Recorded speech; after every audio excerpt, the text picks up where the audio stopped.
मैं क्या जानूं कि औरंगजेब क्या थे, कैसे थे।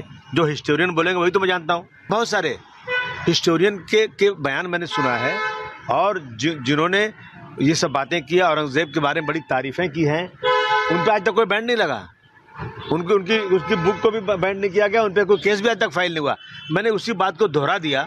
मैं ज़िंदगी में कभी सोच भी नहीं सकता हूँ कि मैं छत्रपति शिवाजी महाराज हों, या छत्रपति संभाजी महाराज हों, या डॉक्टर भीमराव अम्बेडकर हों, या महात्मा ज्योतिबा फुले हों, या राजश्री साहू महाराज हों, इन ऐसे लोगों के खिलाफ अपमानित बात मत करूं। मैं समझता हूं कि मैं ज़िंदगी में कभी भी ऐसा कोई स्टेटमेंट, ऐसा कोई दिल की गहराई में कभी बोल ही नहीं सकता हूं। इन महाराज के जो लोगों ने इस महाराष्ट्र में इतने बड़े बड़े काम किए, सारे धर्म के साथ, सारे इंसान के साथ बराबरी किए, इनके खिलाफ मैं बोलूँ, मेरी हैसियत बोलने की कभी सोच भी नहीं सकता मैं। लेकिन अगर इसके बाद भी अगर किसी को ऐसा लगता है कि मैंने इस तरह की बातें बोली हैं और जिससे किसी को आहत हो रहा है, तो मैं अपने स्टेटमेंट को वापस लेता हूँ। औरंगजेब की तारीफ करने को लेकर आपको बता दें, लगातार एक सियासी भूचाल दिखा। समाजवादी पार्टी के नेता अबू आजमी बुरी तरह घिर गए थे। उनके बयान के बाद एक बार फिर से औरंगजेब को लेकर सियासत गर्मा गई है। महायुति सरकार आजमी के बयान का विरोध कर रही है, साथ ही उनके खिलाफ एफआईआर भी दर्ज कराई गई है। आखिर पूरा मामला क्या है, इस रिपोर्ट में देखिए।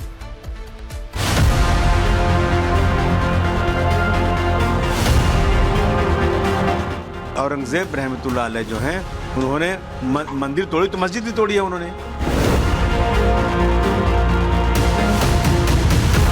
इन सब के अंदर क्रूर मुगल शासक जिसे कहा जाता है, औरंगजेब की आत्मा घुस गई है।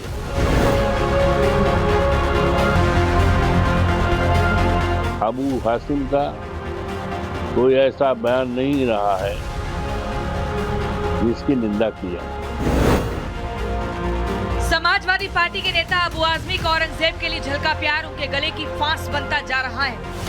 उनके बयान पर बवाल मचा हुआ है। पूरे देश में उनके बयान पर आपत्ति जताई जा रही है।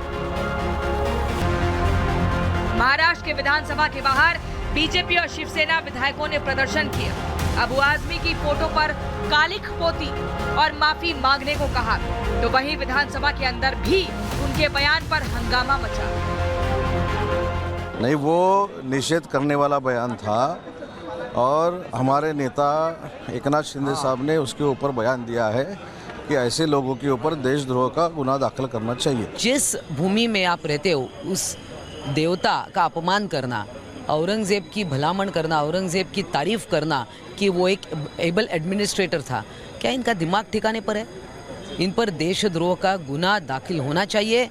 और शिवसेना की ये मांग है कि अबू आसिम अज़मी को ये सभागृह से सस्पेंड किया जाए। औरंगजेब की तारीफ करना अबू आजमी को महंगा पड़ सकता है, क्योंकि मामला पुलिस तक जा पहुंचा और अब इसे देशद्रोह से भी जोड़ा जा रहा है। जो औरंगजेब ने छत्रपति संभाजी महाराज को 40 दिन अत्याचार किया, ऐसे औरंगजेब को अच्छा कहना ये तो महापाप है। ये अबू आजमी, इन्होंने माफी मांगनी चाहिए और निश्चित रूप से उनके ऊपर देशद्रोह का गुनाह दाखिल करना चाहिए।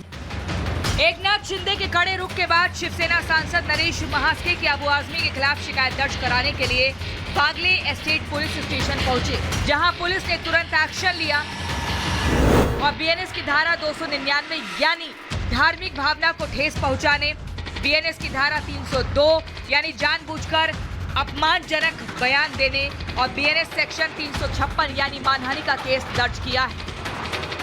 इस प्रकार का महिमा मंडन करके आप छत्रपति शिवाजी महाराज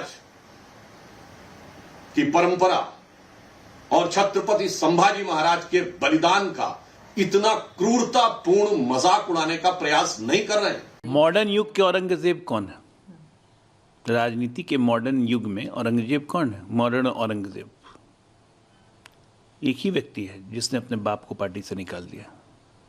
मुझे नाम लेने की जरूरत नहीं है, पूरे देश की जनता समझ जाएगी।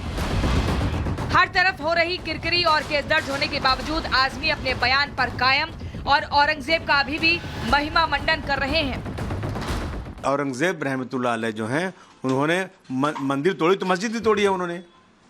गोलकुंडा की मस्जिद की जो राजा थे ताना शाह, क्या नाम था उसका, उसकी मस्जिद तोड़ा उन्होंने वहाँ पे। मंदिर भी तोड़ा अगर तो क्या वजह है उसकी पता लगाना चाहिए। लेकिन अगर वो हिंदू के खिलाफ होते तो 34% हिंदू उनके साथ नहीं रहते और उनका सिपह सालार हिंदू नहीं रहता। मेरा कहना है कि इसको हिंदू मुस्लिम एंगल से नहीं देखना चाहिए और ये सच है कि उनके राज में भारतवर्ष सोने की चिड़िया था। इन सब के अंदर क्रूर मुगल शासक जिसे कहा जाता है, औरंगजेब की आत्मा घुस गई है।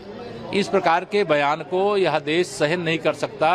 छत्रपति शिवाजी महाराज के अपमान को नहीं सहन कर सकता और श्री अखिलेश यादव जी को तत्काल अपने जो सपा के विधायक हैं अबू आजमी के खिलाफ तत्काल कार्रवाई करना चाहिए। पूरा देश सपा से आजमी पर एक्शन की मांग कर रहा तो वहीं सपा सांसद अवधेश प्रसाद अपने नेता का बचाव करते नजर आ रहे हैं और उनके बयान को सही ठहराने में लगे हुए हैं। अबू हासिम का कोई ऐसा बयान नहीं रहा है जिसकी निंदा की जाए।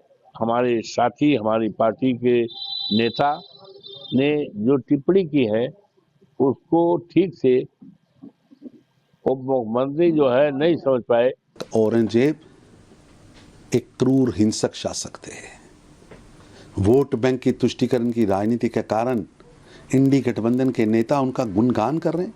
देश आक्रमणकारी, अत्याचारी, अहंकारी राक्षस औरंगजेब को खलनायक मानता है। अबू आजमी की मुसीबत चौतरफा बढ़ती जा रही है क्योंकि एक तरफ विधानसभा में उनकी सदस्यता रद्द करने की मांग उठी है तो दूसरी तरफ एक्शन जारी है जो भविष्य में मुश्किलें खड़ी करने के लिए काफी है। Bureau report, Republic Bharat.